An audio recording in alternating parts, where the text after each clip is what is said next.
কম্পাসকে বাঁচিয়ে এবার কম্পাসের দেখানো ভিডিও দেখে বিহান জানতে পারলো যে মোনালিসা আর মুক্তি মাসি মিলে এই কাজটা করেছে। যা দেখে ওর অবাক হয়ে যায় ঋতুজা। হ্যাঁ বন্ধুরা, এমনটা হতে চলেছে আজকের পর্বে। বিস্তারিত জানতে ভিডিওটিতে লাইক দিয়ে চ্যানেলটিকে সাবস্ক্রাইব করে পুরো ভিডিওটি তোমরা দেখতে থাকো। গল্পের শুরুতে আমরা দেখতে পারবো কম্পাসের এমন অবস্থা দেখে ঋতুজা চিৎকার করতে থাকে আর বলতে লাগলো, কম্পাস মা তোর কি হয়েছে, কি হয়েছে? এই বলে কম্পাসের সাথে তে কথা বলার চেষ্টা করে। এদিকে অনিমেষ দাঁড়িয়ে থাকে। তখনই ঋতুজা প্রচণ্ড রেগে যায় আর রেগে গিয়ে অনিমেষকে ধরে জিজ্ঞাসা করতে থাকে যে এই কাজটা করতে তাকে কে বলেছে? কে এসেছিল এখানে কাজ করার জন্য? অন্যদিকে মোনালিসা আর মুক্তি বিহান আর ঋতুজাকে সেখানে আসতে দেখে পিছনের দরজা দিয়ে পালিয়ে যায়। অনিমেষ তখন বলতে লাগলো, বিশ্বাস করুন আমি এই কাজটা করিনি। আর আমাদের ল্যাবে তো বিভিন্ন ধরনের রিসার্চ হয়। কম্পাস নিজে থেকে রিসার্চটা করানো হবে বলেছিল আর টাকার জন্য সে করতে রাজিও হয়েছে। ঋতুজা তখন বলতে লাগলো, ও কে? কে এসেছিল সে রিসার্চটা করতে? তখন অনিমেষ মিথ্যে কথা বলল দিল্লি থেকে নাকি একজন ম্যাডাম এসেছে। ঋতুজা তখন বলতে লাগলো, ওই ম্যাডাম এর কি এক্সপেরিয়েন্স? উনি কি কাজ করেছেন? আমি সবটা দেখতে চাই। তখনই ঋতুজাকে দেখিয়ে দেয় যে কম্পাস নিজে থেকে এই কাজটার জন্য রাজি হয়েছে। এমনকি সে বন্ড পেপারে সাইনও করে দিয়েছে। যা দেখে চমকে যায় ঋতুজা। ঋতুজা তখন বলতে লাগলো, আমি বিশ্বাস করি না। এদিকে বিহান বলতে লাগলো, মা এদিকে আসো না, এদিকে আসো আগে। কম্পাসকে আমাদের হাসপাতালে নিয়ে যেতে হবে। তারপর না হয় আমরা উনাকে বুঝে নেব। এরপরে যখন কম্পাসকে নিয়ে হাসপাতালে যাওয়ার ব্যবস্থা করতে থাকে, তখন কম্পাস বলতে লাগলো, আমাকে কোথাও নিয়ে যেতে হবে না। আমি নিজেকে কন্ট্রোল করতে পেরেছি। আমি না এখানে কেন এসেছি এবার সবটা আপনাদেরকে বলে দিচ্ছি। অনিমেষ বাবুকে তখন বলতে লাগলো, আপনি আগে বলুন ওই ম্যাডামটা কে? তখনই কম্পাস বলতে লাগলো, ওই ম্যাডামকে উনি কিছুতে বলবেন না। আমার কাছে সমস্ত প্রমাণ আছে। আমি আপনাদেরকে সেই প্রমাণটা এবার দেখিয়ে দিচ্ছি। কে এসেছিল আর ম্যাডামটা কে সবটা আপনারা দেখলে বুঝতে পারবেন। এদিকে বিহান কম্পাসের নাক মুখ দিয়ে যে রক্তটা বেরোচ্ছে সেটা মোছানোর চেষ্টা করে আর বলতে লাগলো, কেন তুমি এই কাজটা করেছিলে? তখন অনিমেষ বলতে লাগলো, টাকার জন্য। উনারকে 25,000 টাকা দেওয়া হবে সেই জন্য উনি এই কাজটা করেছে। বিহান তখন বলতে লাগলো, ও টাকাটা কি আমার কাছে চাইতে পারতে না? পারতে না আমার কাছে টাকাটা চাইতে? আমি কি তোমাকে টাকাটা দিতাম না? কম্পাস তখন বলতে লাগলো, হ্যাঁ, ১ম এ আমি টাকার জন্য কাজটা করতে রাজি হয়েছিলাম। কিন্তু তারপর আমি বুঝতে পেরেছি এখানে অনেক বড়সড় একটা ষড়যন্ত্র হচ্ছে। তাই তো আমি আগে থেকে বুঝে সাবধান হয়ে গেছি। আর আমি আমার ব্যাগের সাথে একটা ক্যামেরা ফিট করে নিয়ে এসেছি। আর সেই ক্যামেরাটা বিহান স্যারের সেই মোবাইলের সাথে লিঙ্ক করে দিয়েছি যাতে বিহান স্যার সবটা আগে থেকে দেখতে পেয়ে যায়। আর এই ভিডিওটা দেখলে তোমরা স্পষ্ট হয়ে যাবে মা যে ওই ম্যাডামটা কে। এরপরে ভিডিওটা দেখে ঋতুজা অবাক হয়ে যায়। তখনই কম্পাস বলতে লাগলো, দেখুন বিহান স্যার। বিহান তখন দেখে বলতে লাগলো, উনি কে? উনাকে তো আমি আগে কখনো দেখিনি। কম্পাস তখন বলতে লাগলো, আমার যদি কোথাও ভুল না হয় উনি হলেন মোনা ম্যাডাম। আর আপনি মুখটা দেখলে তো বুঝতে পারবেন উনি মোনা ম্যাডাম। আর মোনা ম্যাডাম এখানে একা আসেননি। মোনা ম্যাডামের সাথে মুক্তি মাসিও এসেছিল। ওরা দুজন প্ল্যান করে এখানে এসেছিল। তখন ঋতুজা বলতে লাগলো, কম্পাস তুই কি বলছিস? কম্পাস তখন বলতে লাগলো, হ্যাঁ মা, আমি আগে থেকে সবটা বুঝতে পেরে আমি সাবধান হয়ে গেছিলাম। আমি ভেবেছি বিহান স্যারের মোবাইলের সাথে যদি আমি লিঙ্ক করে দিই সেই ক্যামেরাটা, তাহলে বিহান স্যার দেখতে পারবে আর তাড়াতাড়ি এসে ওদেরকে ধরতে পারবে। কিন্তু ওরা সুযোগ বুঝে পালিয়েছে। তোমার আর বিহান স্যারের পায়ের আওয়াজ শুনে কিন্তু ওরা পালিয়েছে। বিহান তখন বলতে লাগলো, মিথ্যে কথা বলছো কেন?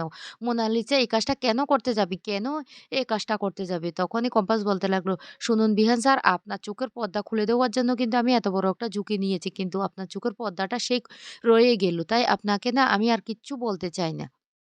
ঋতুজা তখন বলতে লাগলো, মুক্তিসহ এখানে এসেছে। আমি ওদের কাউকে ছাড়ব না। আর অনিমেষ, তোমাকেও আমি বলছি, কে বলেছে তোমাকে এই ল্যাবে এসব রিসার্চ করা? যে রিসার্চের ফলে মানুষকে মেরে ফেলার মতো জঘন্য কাজ করছো?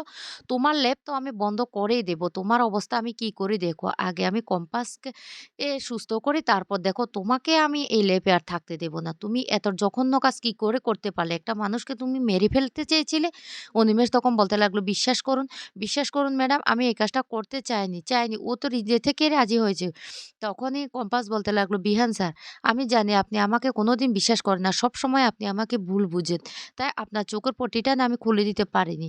তবে একটা কথা বলি, আমাদের বিয়েটা যে এ মিথ্যে আর সবকিছু যে ষড়যন্ত্র সবটা আমি একদিন প্রমাণ করে দিব। তবে আমাকে এক্ষুনি যেতে হবে। এই বলে কম্পাস যখন বেরিয়ে যেতে লাগে তখন বিহান বলতে লাগলো, কম্পাস, তোমার শরীরটা এমনিতে ভালো নেই। তোমার ব্রেইনের উপর একটা প্রেশার পড়েছে। তোমাকে বিশ্রাম নিতে হবে। তুমি যেও না প্লিজ কম্পাস। তখন বলতে লাগলো, না বিহান স্যার, আমাকে যেতে হবে। আমার লড়াইটা আমি একাই লড়বো। তোমাকে লড়তেই হবে। হবে না। এদিকে ঋতুজা বলতে লাগলো, "ও মা তুই আমার কথাটা কেন শুনতে পাচ্ছিস না? বিহান তো ঠিক কথাই বলছে।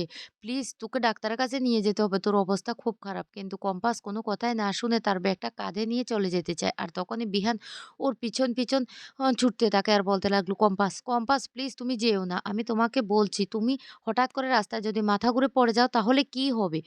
আর এদিকে অনিমেষকে ঋতুজা বলতে লাগলো, "অনিমেষ আমি তো তোমাকে ছাড়বো না। আমি তোমাকে এখনো আবারও বলছি। কারণ তুমি ওই ম্যাডামকে কেন এখানে এনেছো? এই ম্যাডামের সমস্ত তথ্য আমার চাই। আর সেটা খুব শিগগিরই আমি ব্যবস্থা করব।" এদিকে কম্পাস বেরোতে যাবে সেই মুহূর্তে কম্পাস মাথা ঘুরে পড়ে যায়। আর সাথে কম্পাস অজ্ঞান হয়ে পড়ে। তখনই বিহান চিৎকার করতে থাকে। বিহানের চিৎকার শুনে ঋতুজা ছুটে আসে। তারপরে কম্পাসকে নিয়ে ওরা বাড়িতে চলে যায়। অন্যদিকে দেখা যায় অখিলেশবাবু ঘুমিয়ে থাকে আর তখনই ফোন করে আর ও ফর্মুলা জেনারেটরটা দেওয়ার জন্য উনাকে হুমকি দিতে থাকে আর বলতে লাগলো, "১ সপ্তাহের মধ্যে আমাদের বস কিন্তু আসছে। আর আমাদের বস এসছে যদি ফর্মুলাটা না পায় তাহলে কি করবে সেটা তো বুঝতে পারছেন। এবার আপনারটা আপনি বুঝে নিন। ১ সপ্তাহ সময় দেওয়া হলো। আপনারা ১ সপ্তাহের মধ্যে এই ফর্মুলাটা আমাদের হাতে তুলে দেবেন।" তখন প্রচন্ড ভয় পেয়ে যায় অখিলেশ। অখিলেশ তখন বলতে লাগলো, "বিশ্বাস করুন ফর্মুলাটা আমরা দেবো। আমরা কি দেবো না বলছি।" কিন্তু ওই লোকটা কোনো কথাই না শুনে ফোনটা কেটে দেয়। তখন অখিলেশ ভয় পেয়ে যায় আর বলতে লাগলো, "এবার আমি কি করব?" এদিকে পালিয়ে ওরা চলে আসে রাস্তায়। আর সেখানে এসে মোনালিসা বলতে লাগলো, "মুক্তি মাসি তোমার আর দাদুর প্ল্যান শুনে কিন্তু আমি এত বড় ঝুঁকি নিয়ে এই কাজটা করছি। কিন্তু আমি তো বুঝতে পারছি না সেখানে বিহান আর ঋতুজা আন্টি কি করে আসলো? আমার মাথায় একটা আইডিয়া এসেছে। কম্পাস আগে থেকে কিছু বুঝে যায়নি তো? কিছু ইঙ্গিত করেনি তো? না, না কম্পাস কিভাবে সেট আপ করতে পারবে? কম্পাস তো আমাদের সামনে ছিল। তারপরে মনে পড়ে যায় সে ব্যাগটার কথা আর বলতে লাগলো, "ওই ব্যাগটায় কোনো ক্যামেরা ফিট করে রাখেনি তো? তাহলে তো আমাকেও ভিডিও করে নেওয়া হয়েছে। এবার তো বিহান আমাকে দেখে চিনে যাবে।" আর তখনই সেই মুহূর্তে ফোন করে অখিলেশ। অখিলেশের ফোন পেয়ে মুক্তি তখন বলতে লাগলো, "কি? কি বলতে চাও?" তখনই বলতে লাগলো, "ফর্মুলাটার জন্য আমাদেরকে কিন্তু হুমকি দিচ্ছে। ১ সপ্তাহের মধ্যে বস আসবে। আর উনার হাতে যদি ফর্মুলাটা তুলে না দিই তাহলে কিন্তু উনারা কিন্তু ও কি করবে সেটা তো বুঝতে পারছো। তখন মুক্তি খুব ভয় পেয়ে যায়। এদিকে ডাক্তার এসে কম্পাসকে পরীক্ষা করার পর দেখতে পায় যে উনার প্রেশারটা এতটা বাড়িয়ে দেওয়া হয়েছে যে সে কিছুক্ষণ পরে কিন্তু উনি কোমায় চলে যেতেন। উনার ব্রেইনটা পুরোটাই ড্যামেজ হয়ে যেত। তখনই ঋতুজা বলতে লাগলো, "কি?" তখন বলতে লাগলো, "হ্যাঁ।" অন্যদিকে দেখা যায় মোনালিসা আর সে মুক্তি মিলে আবারও প্ল্যান করতে থাকে কি করে কম্পাসের বাবা-মায়ের খোঁজ পাওয়া যাবে। এদিকে দেখা যায় কম্পাস বলতে লাগলো, "আমি আমার মা-বাবার সাথে কথা বলতে চাই। আমার না একদম ভালো লাগছে না।" তখন ঋতুজা বলতে লাগলো, "আরে বড় বৌমাকে আমি পাঠিয়ে দিয়েছি। তুই এতটা চিন্তা করিস না তো। তুই এখানে অসুস্থ হয়ে আছিস। আমি তোর মা-বাবার কথা ভাববো না? আমি বড় বৌমাকে পাঠিয়ে দিয়েছি। তুই একদম চিন্তা করিস না কম্পাস।" এদিকে লুকিয়ে মুক্তি এ এ এ সে মাহি ফোন করে সমস্তটা মোনালিসাকে জানিয়ে দেয়। অন্যদিকে মাহির থেকে সত্যিটা জানার পর সেই এই বড় বৌমাকে ফলো করতে থাকে মোনালিসা আর মুক্তি মিলে। আর ওরা ফলো করতে কতগুলো লোক নিয়ে গিয়ে হঠাৎ করে বড় বৌমাকে অজ্ঞান করে রাস্তায় ফেলে দেয়। আর তারপরে সে কম্পাসের বাবা-মাকে কিডন্যাপ করার প্ল্যান করতে থাকে। এইদিকে কম্পাস কিছুতে শান্তি পাচ্ছে না। কম্পাস বলতে লাগলো, "আমি আমার মা-বাবার সাথে যতক্ষণ না কথা বলতে পারি ততক্ষণ আমার শান্তি হবে না।" এদিকে বারবার করে বড় বৌমাকে ফোন করার চেষ্টা করে ঋতুজা সহ বাড়ির সবাই কিন্তু কিছুতেই ফোনটা সে রিসিভ করে না। তখনই কম্পাসের ভয় হতে থাকে। কম্পাস তখন বলতে লাগলো, "নিশ্চয়ই আমার মা-বাবাকে মেরে ফেলে বা তোলার চেষ্টা করছে। আমাকে এক্ষুনি যেতে হবে।" ঋতুজা তখন বলতে লাগলো, "ঠিক আছে বিহান, বিহান চল তাহলে আমাদেরকে একবার ওখানে যেতে হবে।" এরপরে ঋতুজা আর বিহান কম্পাস মিলে ওদের বাড়ির ওখানে যায়। আর সেখানে যখনই মোনালিসা আর সে মুক্তি মাসি মিলে কম্পাসের বাবাকে প্ল্যান করে তোলার চেষ্টা করে তখনই ধরা পড়ে যায় বিহানের হাতে। তো বন্ধুরা কেমন লাগলো আজকের পর্ব?